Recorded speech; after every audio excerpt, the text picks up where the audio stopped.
Peggy 16. Hello, welcome to another Tokyo 42 video. My name's Paul from Mode 7, and it's a special one today because joining me is the amazing Maciek Strychalski. Hello, how are you? I'm very good. So we're going to talk about architecture today. We've had a lot of questions about architecture in the game. Just give me a bit of your background in architecture and also talk about this building that we're looking at right now.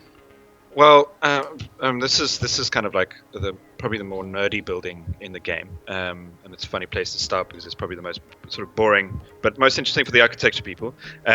Sort of just quickly, obviously this game it's made by two people, so we had a very sort of limited time and budget to do all the art stuff. So, in terms of the architecture of the city, we needed simplistic stuff. So, the first thing that comes to mind is brutalism.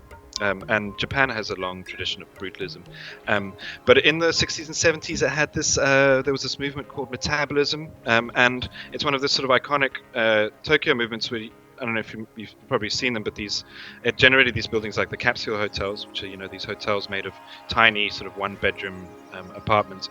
So this building is one of the sort of representations of that movement, which was essentially brutalism mixed with living systems as a sort of an idea. But you'll see with the game, like a majority of what we're trying to do this game is show some of the variants of the architecture in Tokyo, because it is a place with sort of wildly different styles. This, I think, was just a sort of an iconic starting point, and it was a starting point for me in terms of just making the architecture around the world. I try not to repeat anything. That's one of the things you do see in Tokyo. It's just that everywhere you go, there's something new to see. So, in terms of my background, I mean, I just studied architecture for a while. I got a sort of undergrad degree, then moved on to digital stuff. So we're just now looking at a new building here. It's kind of another sort of obviously simple brutalist thing, but one of the iconic things for me in Tokyo was the color of the light at night. Now I know this is very bright and sort of daylighty, but if you go, I mean, we live in London, and one of the things is in London at nighttime, the light's very sort of yellow and sort of dingy. One of the things you really notice is that everything's got this kind of fluorescent lighting with a slight touch of green, and it's a very different quality of light. So whilst this isn't a nighttime shot, this was kind of trying to capture that essence. So getting that sort of soft green tone, and you'll see in there the pink there. So actually this building was kind of like a bit of a color study in what happens with light and color on the buildings in Tokyo. Awesome. It's a very simple building, but it's a funny one. So you talked a lot about, as well, you mentioned the combination of different styles, and that being something that's important in modern Japanese aesthetics, this combination of different things, almost a kind of postmodern clash. Yeah. Did you feel like you were sort of representing that by trying to put all these things together? Yeah, I mean, it's actually part of the mythos of this game is that it's in a future where cultures have been shoved together in Tokyo. So not only does Japan, or Tokyo specifically, because it's one of the cultural hubs, have this kind of sort of culture of sharing and taking and mixing of things, but also in our game that's expressed. So obviously, just as a little side note, we're looking at, this is obviously the sort of kawaii bit here, which is like, we spent a bit of time in Harajuku when we were there, and obviously kawaii is quite a big influence in certain areas, and obviously in Akiba as well you might see sort of the cutesy stuff, which is what kawaii means. So we had to get a bit of that in there. But yeah, going back to the original point, as you move around the city, it's a very modern city, but it's also very traditional, and also people have they've got these amazing design sensibilities and very individualistic. So you walk around the suburbs, and whilst there's fantastic continuity between the buildings, there are people that do really their own thing. So you'll find these bizarre constructions hidden amongst all the buildings. And obviously, when it comes to big businesses, they've done some of the wildest things in architecture. So, yes.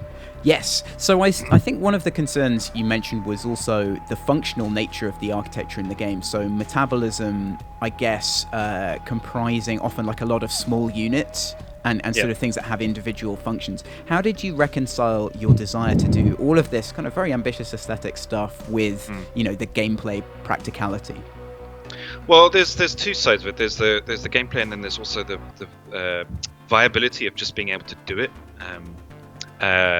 So I mean, brutalism was great for that because it's simple hard forms that can be produced fairly quickly. It's all very slow going in the whole game because we did every building individually, even though they're very simple, but they all had to be done individually. In terms of the gameplay, it's really about the tops of things. So there was a little bit of freedom along the walls, so you can see that I can just fairly randomly chuck on images or windows or whatever, and they wouldn't necessarily impact too much. It's really sort of funny we're looking at the most complex surfacing in the game, but for the most part, it's about keeping the surfaces simple because that's where you are playing. Incidentally, just to talk a bit about this area. We've got like I said, it's a future where cultures have mixed, and you've got cultures from all around the world now influencing Japanese culture. And what you saw there was the sort of Shinjuku traditional sort of neon lit stuff. And here you're seeing another sort of these are the two examples of traditionalism in the city. Whereas this is a kind of Yakuza meets Shinto thing, which shows, that maybe the Yakuza are the ones that are holding on to the Shinto tradition. So it's a temple, but with the Yakuza sort of tattoo sort of theme. And in the last one, it was actually the old Tokyo punks from areas like Shinjuku holding on to old traditions, whereas everything else has become simplified and modernized or whatever. Right. These are the two areas that have kind of held on to some of the traditions, whilst also feeling the effects of the future. So like this Shinto meets Yakuza thing is not something that happens today, but it does happen in this fantasy. One of the things that's really nice about this area is that it's something I've shown in demos a lot, and you come here and the music is very meditative, and you have, there's some Zen influence stuff as well. And yet this is a really kind of violent and difficult area of the game to play through. so you have that really interesting combination of stuff going on. Well, I mean, I guess that's one of the things with some gangs. Oh no, it's all over the world. I mean, you see it represented in film, especially that they hold on to. They hold on to tradition. And you look at the mob films about the states, and I know that with the Yakuza, they have a very strong traditional element to the way they go about their business. So, and whilst at the same time they do dastardly things. I was just thinking about like those Beat Takeshi movies where the character is always really placid and really sort of stoical and docile, and then when violence kicks off, it's like immediate and incredibly sort of shocking. Yeah, absolutely. So this area we're looking at now actually has more of a video game influence. Yeah. So this was Mother Base, obviously, and mainly in the coloring and something sort of slightly in the structuring. So this was the Metal Gear Solid 5 Mother Base, and that was the starting point for designing this area. You kind of had these. It's an oil rig in Metal Gear Solid 5. You kind of have these offshoots which are connected by long roads. Obviously, in Metal Gear Solid 5, you have to drive for like 20 minutes to get between each one. But in this, you have just these short platforms. But yeah, it was a bit of a tribute to that game. In that, a lot of the game is inspired by it in terms of just kind of how the mission's structured and what we wanted to do. Whether or not we got there's a separate question in terms of the exact link. I think the game changed a lot from our early discussions. But I think this is, you can choose the color scheme of Mother Base, and I think we've got two of the available options represented here. We've got the slightly pinkier orange, and then the sort of more yellow orange on the left there. And yeah, the sort of pipey nature. I'd like, it would have been nice to have, if I always dreamed of fighting in Mother Base, and whilst the online stuff was sort of, it semi-worked, I think it was a bit sort of brutal and hard work. And I wanted to make a level where we kind of just did some mother-based gameplay. Nice. One thing to mention that you may not be able to pick up from this video, but we'll cover it soon, is the music for the game very much kind of keys into each individual area. So you have some of the, some traditional chanting and stuff in the temple area. You have some quite sort of 80s synth stuff going on around here. So Yeah. Vincenti really kind of picked up on your aesthetic stuff and ran with it.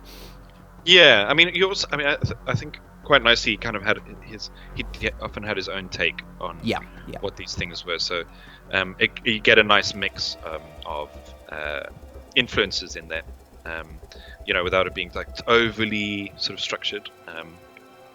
It brings a nice sort of element to it. Yeah.